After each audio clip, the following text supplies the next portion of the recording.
Так, друзья, всем огромный привет, я очень рад видеть вас на своем канале. Итак, сегодня на дворе у нас 13 декабря 2025. Я немножечко решил тут развеяться, погода позволяет. 9 градусов, но самое главное сухо. Так что немножечко сейчас проедем и немножечко пообщаемся. Так, итак, значит, мотоцикл простоял у меня сколько? Ну, я даже, честно говоря, не засекал, но прилично. Вот, но так как новый аккумулятор, то вообще без каких-то пробирок подошел, только цик, и сразу же, как будто я вчера только что приехал. Вот, вольтметр у меня стоит, 13,5 вольт показывает. Ну, сейчас, понятно, зайдет зарядка. Вот, посмотрите, вот такая погода. Я, кстати, сейчас поставил камеру. Вот. Вероятнее всего, от семерки я откажусь полностью, потому что она, ну, постоянно зависает, и она уже достала меня этим. Проблема еще в том, что когда она зависла, счетчик вроде бы как идет, а запись остановлена. Поэтому получается такая ситуация, что ты вроде контролируешь, думаешь, что идет запись, а на самом деле запись не идет, и потом в конце концов получается, что у тебя нет материала. Вот. 12-ю, кстати, поставил этот, кто он, горизонт, да, горизонт. И посмотрим, как будет получаться. Вот я просто сейчас понаклоняю вот так мотоцикл чуть-чуть. Интересно, как это будет выглядеть. Вот, может быть, так и оставлю, если будет какой-то эффект в картинке.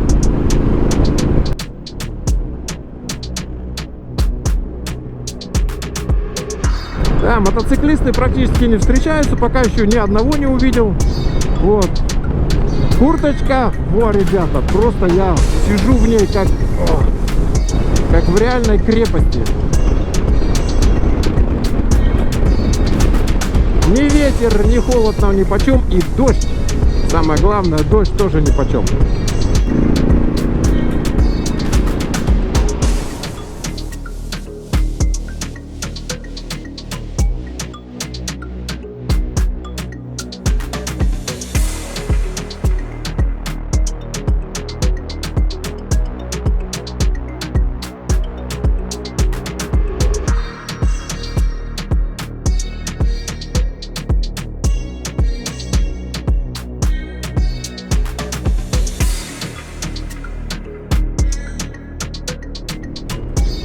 Да, все-таки как же здорово, а? Прокатиться так вот. Нет, это, я бы так сказал, это не прокатиться, это просто пожить. Именно пожить немножечко другой жизнью. Сразу погружаешься в какое-то состояние дороги, да, вот буквально, и все, и думаешь о путешествии, о какой-то другой жизни, ребята. Да, здорово. Кстати говоря, о другой жизни, я, знаете, хотел все-таки, собственно говоря, я выехал в этот раз еще и по причине того, чтобы, ну, попытаться, скажем, не попытаться, да, а именно раздать вам пригласительные. Сейчас я объясню.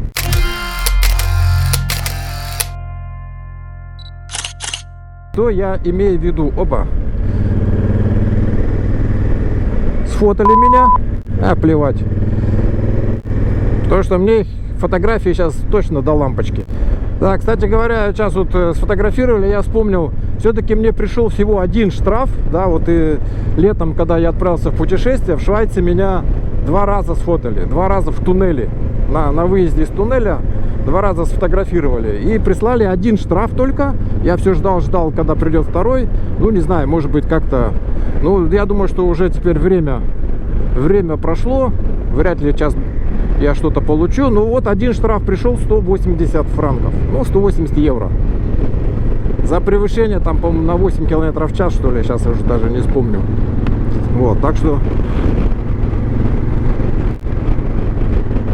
что, можно сказать, дешево отделался, да? Значит, относительно пригласительного билета, вот они, овечечки.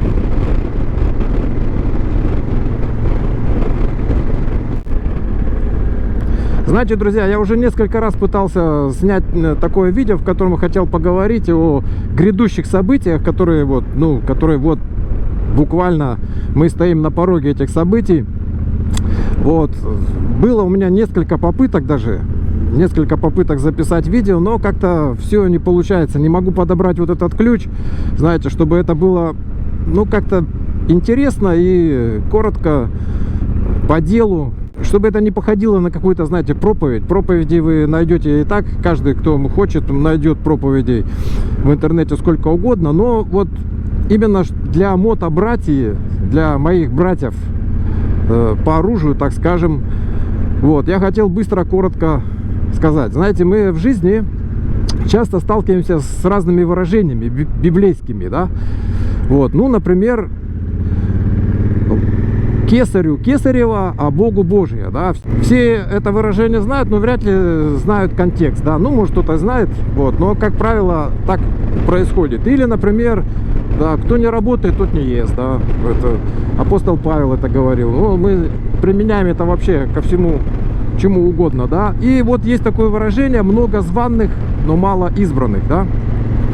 И здесь, особенно здесь, я думаю, что вообще контекста не знает, наверное, большинство даже людей, которые так или иначе погружены, как бы, вот, которые, скажем, погружены в христианскую тему. Вот, я сейчас не буду вам что-то доказывать или опровергать.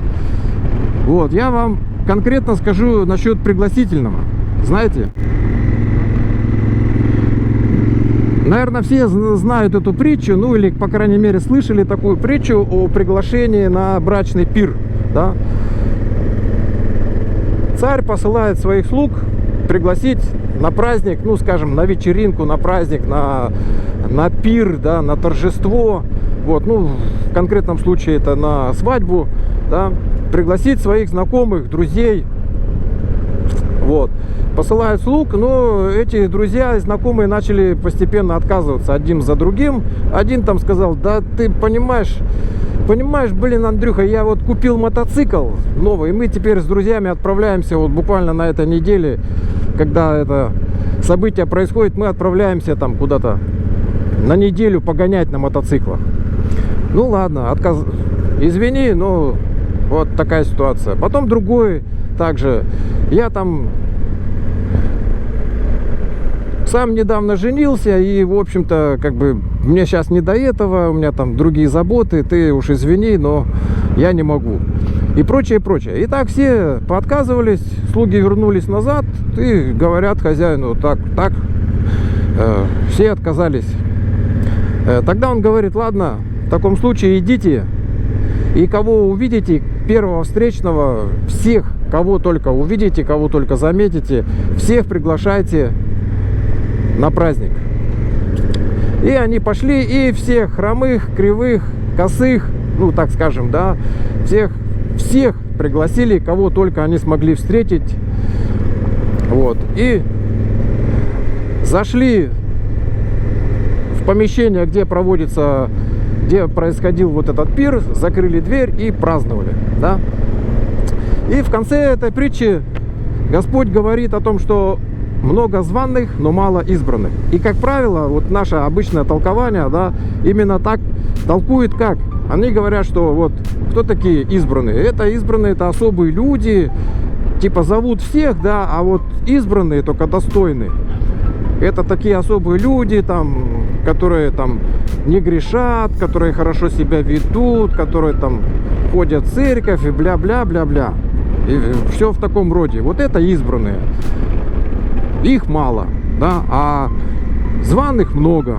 Вот. Но на самом деле, ребята, даже из этой притчи, просто если вы на это посмотрите, вы сразу поймете, о чем идет речь. Вот. Но если посмотреть на эту притчу вот простым взглядом, станет понятно, что избранные — это те, кто просто ответил на приглашение. Понимаете? Званых много, но мало избранных. То есть Избранные — это те, кто ответил на приглашение. По-другому ее понять невозможно. Именно так, именно об этом и речь. То есть тот, кто ответит на приглашение, тот и избран. Но таких на самом деле оказывается очень мало людей. Тех, кто отвечает на приглашение. Вот, например, сейчас я буквально еще 2 слова скажу, и мы закончим эту тему. Проведем даже вот такой эксперимент, да, например. Вот сейчас я выпущу это видео, да, в конце концов я, наверное, его все-таки сделаю и выпущу, это выставлю, да. Ну, скажем, пусть оно наберет 500 просмотров, 500, всего лишь 500, да, ну, где-то так в среднем, вот. И вы даже сами можете на это ответить, сколько людей из этих 500, да, вот 500 людей, которые услышали об этом приглашении, да, сколько людей после моих слов ответят тем, чтобы разобраться с этим вопросом, да, ну, скажем так, окей, ну-ка, где там, это притча, о чем там речь, ну-ка я разберусь, отвечу сам себе, так оно или нет. Вот, сколько таких людей наберется? Ну, в лучшем случае, ну, человек 5, да, а 5 человек от 500 это как раз и вот 1%. 1%, возможно, 1% тех людей, которые, так скажем, услышат вот это пригласительное, вот это приглашение, да, скажут, о каком приглашении идет речь? Ну-ка, да, я посмотрю. Вот, я думаю, что я уверен в том, что больше 5 человек и наберется. И получается подтверждение слов этой притчи: много званых, но мало избранных. 500 человек позвали, откликнулись только 5, 1%. Вот. Значит, о каком приглашении я говорю? Приглашение на восхищение церкви. Приглашение на брачный пир, которое будет сразу же, вот этот пир состоится сразу же после восхищения церкви. А восхищение церкви, я думаю, что произойдет, ну, я так думаю, предполагаю, ну, не только я, а многие люди, которые пытаются вникнуть в Священное Писание, разобраться, который, возможно, состоится вот ближайшую неделю, ребята. Сейчас наступает период праздника Ханука. 8 дней она празднуется. Вот сегодня первый день. И до, ну, скажем так, зимнего равноденствия, да. Очень много пророчеств указывает именно вот на вот этот период, да, период Хануки. Вот. Плюс получается зимнее равноденствие, да, зимнее равноденствие я называю, ну, начало зимы, вот, да, получается где-то 21-22 декабря. И вот этот объект межзвездный, Dry Atlas, да, он тоже будет на самом коротком расстоянии к Земле. Вот стечение всех этих обстоятельств говорят очень о многом. Вот, если внимательно на это посмотреть, то вполне возможно, эта дата будет той самой датой, когда откроется дверь, и все, кто захотят прийти, войдут. А все, кто, так скажем, проигнорирует, ну, останутся здесь. Ситуация здесь очень резко и быстро поменяется в худшую сторону. Поэтому, ребята, разберитесь с этим вопросом, да. Вот, мой долг состоял в том, чтобы как бы об этом сказать, потому что то, что я считаю вас своими братьями, мотобратьями, и вот, пользуясь, так скажем, вот хотя бы какой-то возможностью донести эту весть хотя бы до 5 человек, да, вот, если у меня это получится, то замечательно, если нет, ну, каждый свободен выбирать: тлеть, гореть, тонуть или летать. Итак, я добрался до городка, в котором я работаю. Сейчас я проехал обратной дорогой. Вот. Я именно избрал эту дорогу. Она красивая такая, по лесу идет. И, в общем, я ее знаю, чтобы мне не отвлекаться на, так бы сказать, не терять мысль. Вот, поэтому сейчас жиганем до дома, зарядим батарею, проветримся немножечко. Я сейчас все выключу, чтобы мне не отвлекаться. Вот. Ну а с вами, ребята, я прощаюсь. Вот. И до встречи на небесах.